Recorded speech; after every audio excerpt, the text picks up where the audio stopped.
Ok, on est parti pour un petit update lecture. Je vais être concis, je vous explique pourquoi, parce que ça fait 2 fois. Enfin, c'est la 2e fois que je tourne cette vidéo. Sachant que la première, je l'ai montée, tournée, tutti quanti. J'ai juste pas réussi à l'importer sur YouTube. Donc je la refais, c'est avec joie quand même, parce que je me dois de vous présenter ces titres absolument. Et que c'est un contenu qui me tient à cœur de faire des updates lecture, parce que j'en ai marre qui écrit dépensière sur mon front. J'ai envie qu'on sache que je lis un peu à côté. Et du coup c'est parti. En plus il y a des très très belles choses. Et au moins à l'avantage c'est que je sais déjà ce que je vais dire. Il y aura beaucoup moins de cuts parce que du coup là j'ai fait mon brouillon. Là c'est parti pour l'exercice final. On commence tout de suite. Bonne vidéo. Vous verrez dans le book haul, mes Glénat BD ont été fous. Ils nous ont fait aux collaborateurs, à nous, un envoi bande dessinée juste malade mental. J'en ai reçu énormément. Et une vidéo sera dédiée à ça. Là je suis en train de carburer pour lire toutes les BD. Je vous jure, il y en a vraiment énormément. Et je ferai un top flop suite à ça. Voilà. Et je peux vous dire que j'ai déjà lu tout ça. Et c'est même pas la moitié. Voilà. C'est bon, ça vous va ou pas? Donc je vais être très très concis là dans ce book haul. Je vais pas trop en parler parce qu'il y aura une vidéo dédiée. J'ai juste quelques mentions honorables. Ça va être très rapide. Je vous conseille cet hommage à Mafalda. Moi non plus, je suis pas fan de Mafalda à la base, je connaissais pas et pourtant qu'est-ce que ça m'a fait un baume au cœur de lire ça, je vous jure. En gros c'est 13 autrices qui ont été contactées par Glénat pour réaliser pour réaliser toutes et tous un hommage à Mafalda. Donc vous avez 13 histoires différentes avec du coup 13 styles de dessins différents et je trouve ça hyper intéressant pour découvrir les autrices. Vraiment c'est vraiment une très très belle idée. Du coup vous avez plein de styles différents et comme quoi tu te rends compte que tout le monde a sa patte graphique quoi, et c'est impressionnant. Et en gros c'est sur les 50 ans de Mafalda, donc Mafalda est écrit il y a très très longtemps et en fait là du coup elle rencontre les autrices comme elles ont voulu se faire illustrer et elle dit ouais il se passe quoi maintenant en 2024, et là les autrices disent bah il y a ça, il y a le réchauffement, il y a machin, donc c'est un gros pointage du doigt sur la société d'aujourd'hui dans la vision de Mafalda. Et du coup tu vois Mafalda en mode je retourne dans le passé, moi il n'y a pas de problème. Et c'est très intéressant surtout de voir les différents pattes graphiques des autrices. Et elles ont toutes eu la même demande de par Glénat. Et de voir qui a fait quoi, c'est hyper sympa, franchement je conseille. Je vais pas tout présenter, je vous promets, mais j'ai quelques mentions à faire. On a celle-ci que j'ai particulièrement aimée, c'est une BD sur l'histoire de Pendragon, du roi Arthur, de Merlin, de Morgane. Moi c'est quelque chose qui m'attire beaucoup, cette histoire. Je souhaite d'ailleurs, si vous avez des petites recommandations sur un livre qui parle extrêmement bien de cette légende du roi Arthur, je suis friand parce que c'est une histoire qui m'intéresse énormément. J'ai grandi avec la série Merlin sur Gulli, pour les vrais qui savent, c'est ma série à tout jamais je pense. Et je pleurais à chaque fois à la fin. Et c'était génial, c'était super cool. C'est là on voit vraiment que le roi Arthur c'est vraiment un amour. Et qu'il est vachement manipulé par Merlin là-dedans et par Morgane, tout ça. En fait moi c'est surtout la légende en soi qui me fait kiffer, donc ça me fait super plaisir de pouvoir la lire de cette façon. Et les dessins sont super sympas, très réalistes, avec un trait assez saturé, très dark fantasy en fait. Clairement. Petite dernière mention honorable à la bande dessinée Aléa Druman qui sera en 2 tomes, le 2e m'attend. Donc c'est la fille de Barbe Noire mais qui va être ensorcelée, qui va avoir un maléfice à cause de son père et de son histoire, et du coup bah on va suivre tout ça. Voilà, j'en parle pas trop, je vais pas montrer les dessins mais pareil ils sont assez avec un trait assez fluide, assez sympa. Voilà. Les 2 tomes là, ils m'attendent sagement, je les ai reçus fraîchement il y a quelques jours. C'est très cool, j'ai hâte de vous reparler de ces BD prochainement. Ok, les BD c'est fait, je m'attarde pas. On va passer aux livres. Alors moi il y en a eu 2, il y a eu un petit poche et un gros pavé de fantastique. Pour ceux qui ont suivi sur le Booksta, j'ai lu ça, L'ombre des dieux, pendant les vacances. Donc ça a été pendant 10 jours, j'ai été stoppée que avec ça. Donc c'est pour ça que je trouve l'update lecture assez minime. Parce que pendant 10 jours, voire 12, j'étais que là-dessus. Parce que j'ai pas pris d'autres livres, ça sert à rien, j'étais en vacances.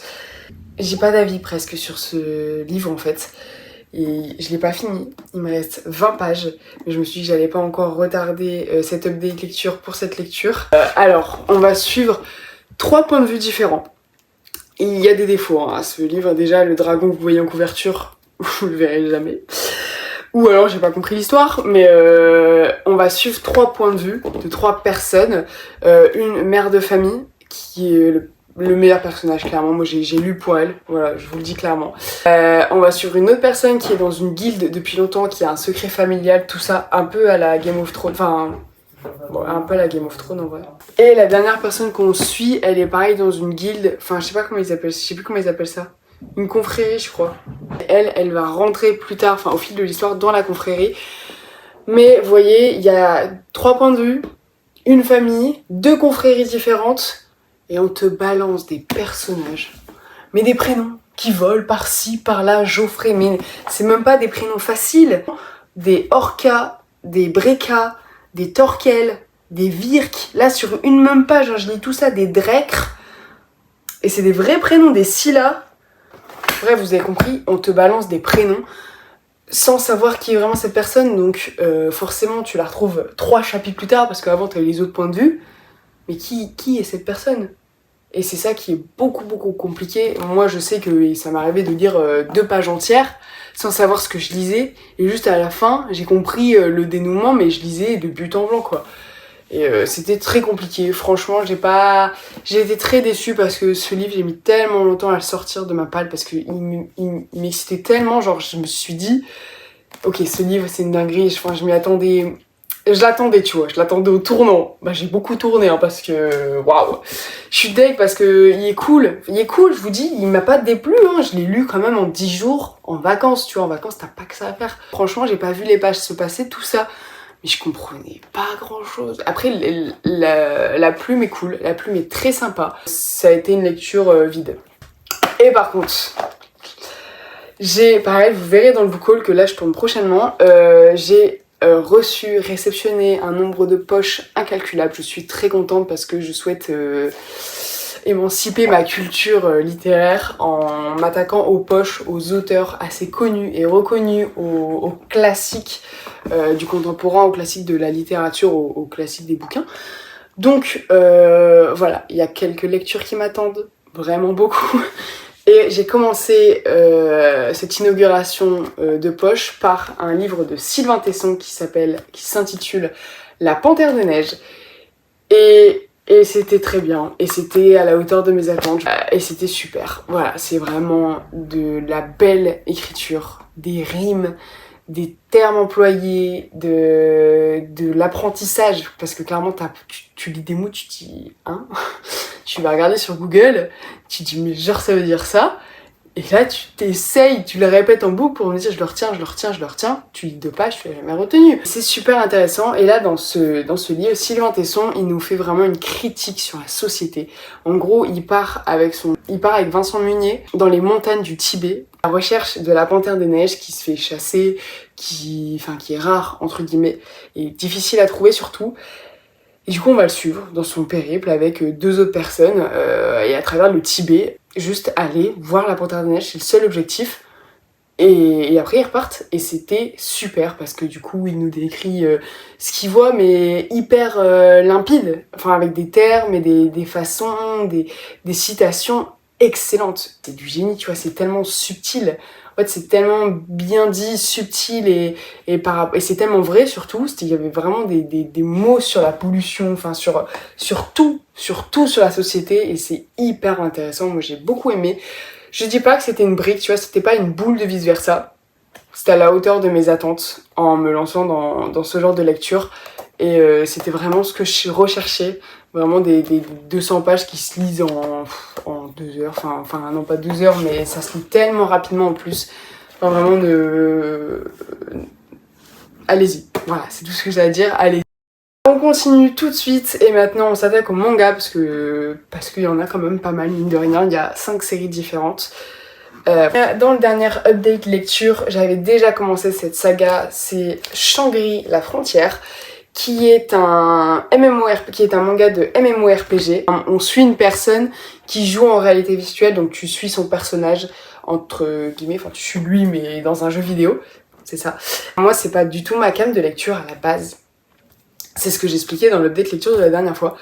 Et c'est pas du tout ma came. Moi je suis pas du tout MMORPG, enfin c'est pas, voilà, c'est pas mon délire de lecture. Et j'en suis ravie parce que les dessins sont vraiment dingues, vraiment dingues. Enfin le dessin c'est vraiment le plus de cette série. C'est vraiment des claques, hein, j'ai pas à dire, il y a aucune page blanche, il y a toujours un décor de ouf. Et l'autre gros plus avec des... Enfin vraiment, il y a vraiment beaucoup de points positifs à cette série. Les personnages sont super bien développés. Le world building du jeu vidéo est immense. Il y a vraiment beaucoup de matière à faire. Après, pas trop, c'est justement par là que je vais en venir.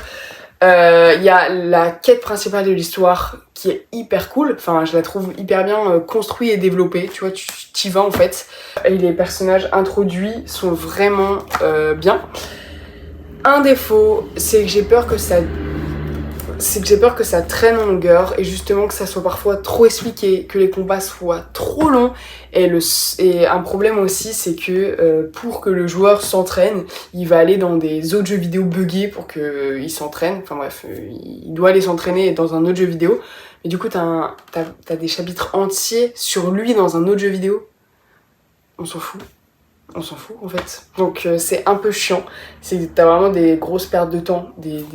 Vraiment, il y a un tome en trop là-dedans. Tu vois, un tome qui sert à rien. Alors, si tu prends chaque chapitre ou inutile, t'as un tome en trop. Faut pas que ça se disperse trop. Faut vraiment que ça y aille. Ça dure pas non plus trop longtemps. Mais je crois qu'on est déjà pas mal de tomes sortis au Japon. Vraiment cool. Il me reste encore 2 tomes à lire avant de me mettre à jour. Voilà, j'ai encore fait une petite pause parce que je vous dis, c'est pas ma came à la base. Mais c'est quand même une lecture sympathique à lire, qui se lit bien. Voilà. Et on va continuer tout de suite avec une très bonne découverte, encore une fois. Moi, vous remarquerez, mon gros défaut, c'est que je lis que par lot de tomes. Je lis pas un tome par un tome. Donc là, encore une fois, on est sur une saga entière qui sort en ce moment chez Mangetsu dans une très belle édition qui est un peu irrégulière au niveau du tarot. Genre 10€ bien mérité. 10€ un peu rachou. Mais c'est pas grave, j'aime beaucoup cette édition. J'ai hâte de voir la fresque à la fin. Non franchement, et en plus les covers comme ça, pastel, et la date de parution des tomes sont hallucinants. J'ai jamais vu un manga sortir aussi vite, aussi efficacement. C'est vraiment cool. Là-dessus, par contre, j'ai rien à dire. Land, ça parle de quoi? C'est quoi? Est-ce que c'est bien? C'est oui. S'il y a une saga un peu what the fuck, un peu cool, un peu strange, un peu qui sort du commun à avoir et à se procurer, qui sort en ce moment, c'est celle-ci. Elle est vraiment cool, vraiment intéressante, vraiment avec des plot twists, comme les gens l'aiment bien appeler, des retournements de situation. Très chouette. Surtout par pitié, cette histoire, ne vous la faites pas spoiler dans le moindre des cas, s'il vous plaît. C'est vraiment pas une histoire à se faire spoiler parce que quand t'as le dénouement, t'es vraiment en mode ah ouais. Mais non, c'est vraiment le dénouement est à découvrir et vous ne vous permettez pas de vous le faire spoiler parce que voilà, ça vaut pas le coup.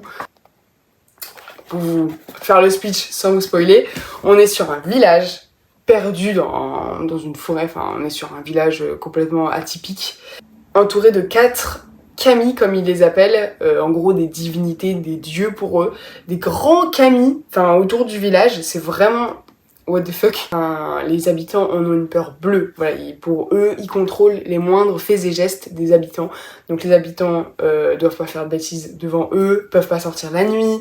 Ils ont plein de trucs à faire pour honorer et respecter ces divinités. Notamment des offrandes, bien sûr. J'ai pas le délire de faire des offrandes comme ça à ce moment-là. Du coup, on va suivre un papa qui va avoir des jumelles, une avec un petit côté un peu maléfique, qui va finir en offrande chez les kami, bien évidemment. Et c'est là que tout va commencer suite à ça, donc on va faire un gros saut dans le temps, donc on va voir les gamines quand elles sont un peu plus grandes. Et je vous en dis pas plus, il y a tout un suspense autour de ce village, qu'est-ce qui cache, c'est quoi les Camille, qu'est-ce que ça devient, qu'est-ce que machin, il y a quoi autour, bref. Il y a tout un petit truc très simple. Je rejoins certaines personnes par rapport à ça et encore, j'ai aussi mon propre avis, c'est les dessins qui sont assez simples, très simples, tu vois. Je sais pas si vous voyez à quel point ils sont simples. J'aime bien. Je comprends que ça peut déranger des gens, enfin qu'ils soient assez simples et tout, mais franchement, j'aime beaucoup, tu vois.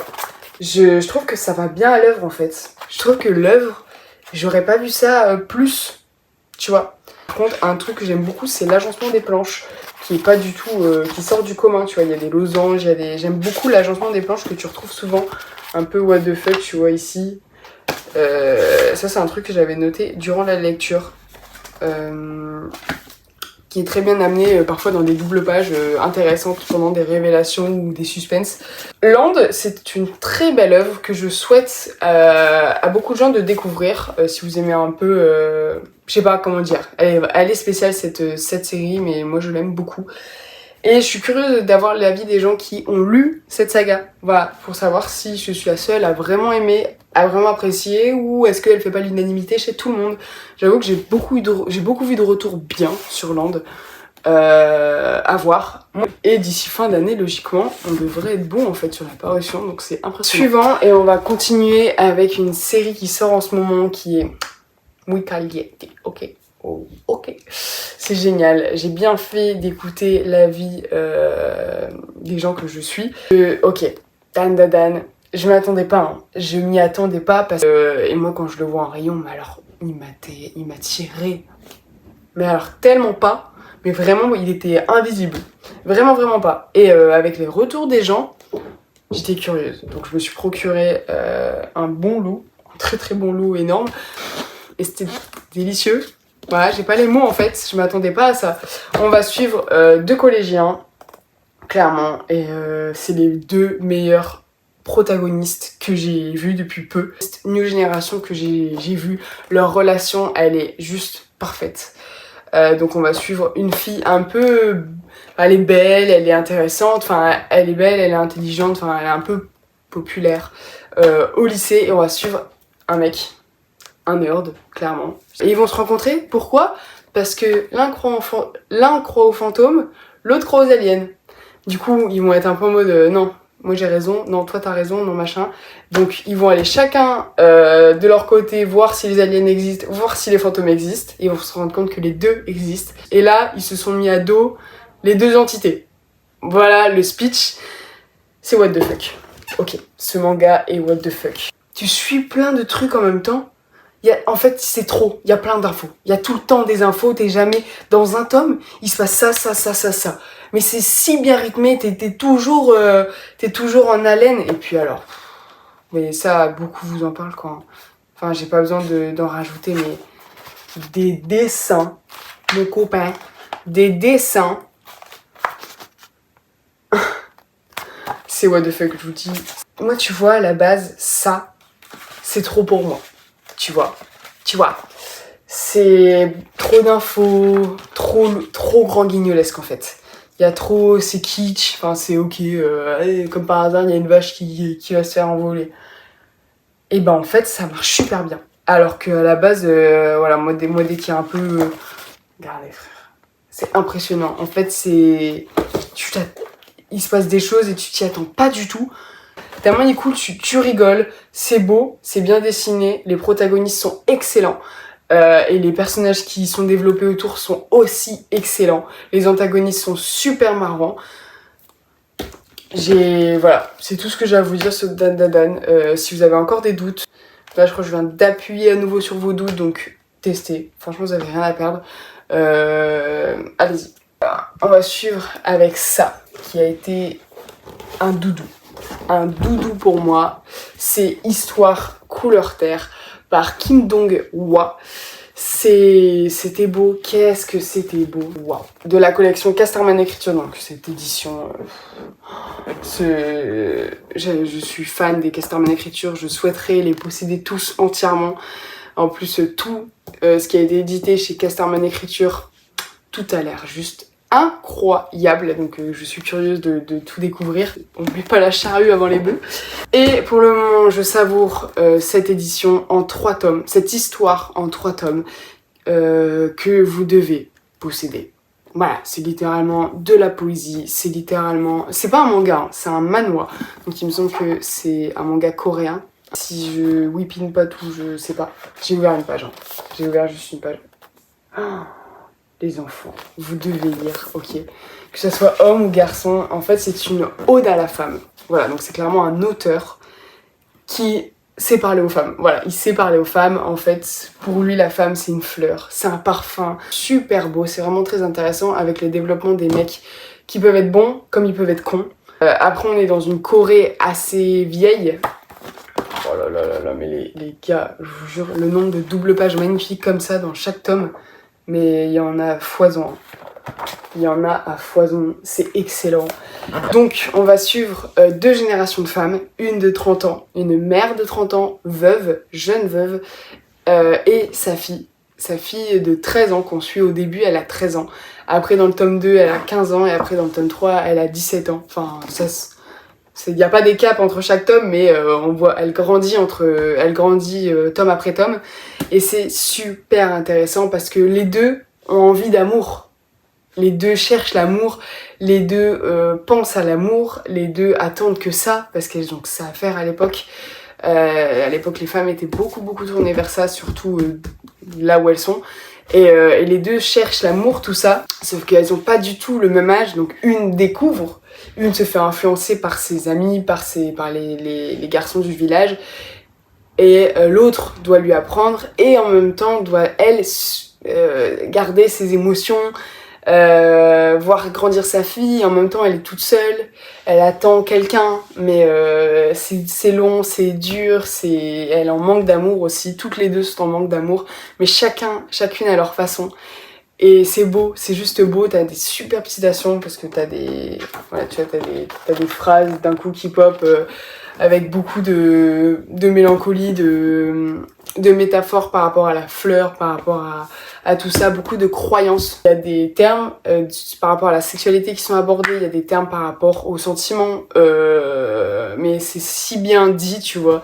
C'est pas gênant, pas du tout, et c'est très beau, et j'ai envie que ma mère le lise. Voilà, une page au pif.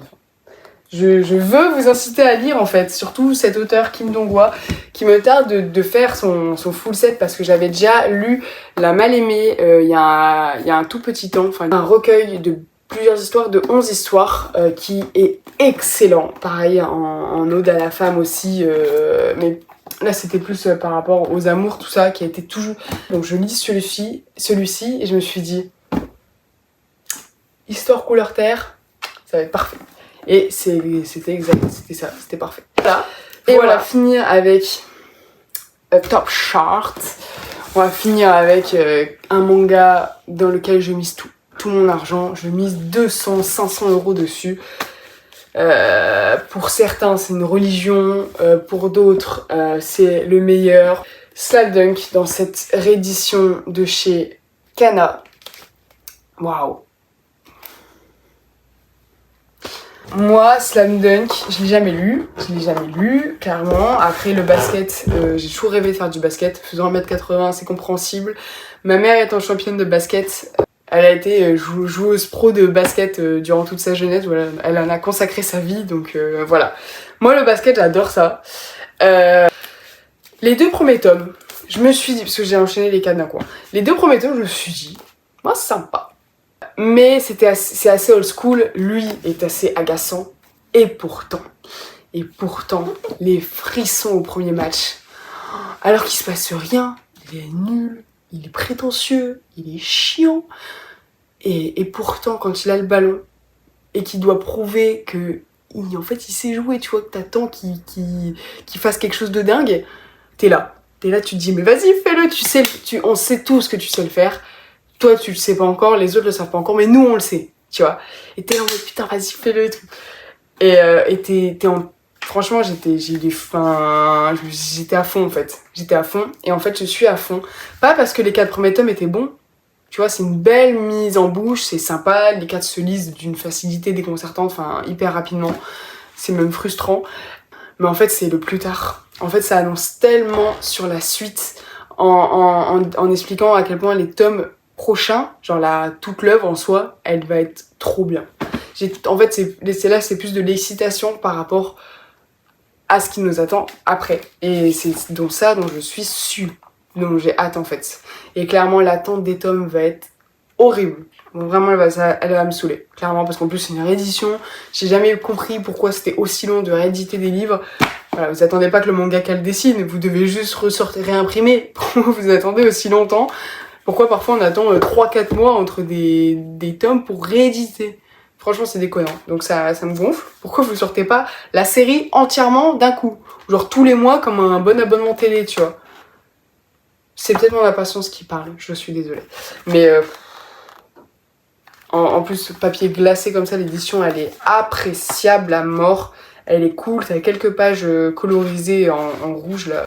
Non, franchement, c'est hyper qualitatif et c'est juste hyper prometteur pour la suite. C'est surtout ça, moi, qui me hype comme il faut. Bon, ce fut un très bel update lecture, je pense. En fait, j'ai l'impression de pas lire beaucoup, mais si, Roman. Si, en fait. N'hésitez pas à me commenter ça a été quoi vos lectures des vacances, parce qu'un livre de vacances c'est important, c'est hyper important de bien choisir son livre de vacances et de l'apprécier surtout. Voilà, ça a été quoi vos lectures d'août, vos découvertes, est-ce que les séries que j'ai présentées, vous les connaissez, qu'est-ce que vous en pensez, quelle série vous a intéressé suite à mon petit développement, enfin bref. Échanger. Et n'hésitez pas à liker si la vidéo vous a plu, à m'encourager. On est déjà énormément sur la chaîne, il y a un super lancement, ça me fait vraiment chaud au cœur. Et j'ai hâte de vous promettre, il n'y a pas de promesse entre nous, mais j'ai hâte de faire d'autres contenus, de faire d'autres vidéos, de vous proposer et de vous conseiller plein de choses, de découvrir à moi des choses et à vous. Et voilà, un grand merci d'avoir regardé la vidéo. D'énormes bisous, n'hésitez pas à me suivre sur mes autres réseaux sociaux, tout est en description. Je vous fais de gros bisous et à bientôt!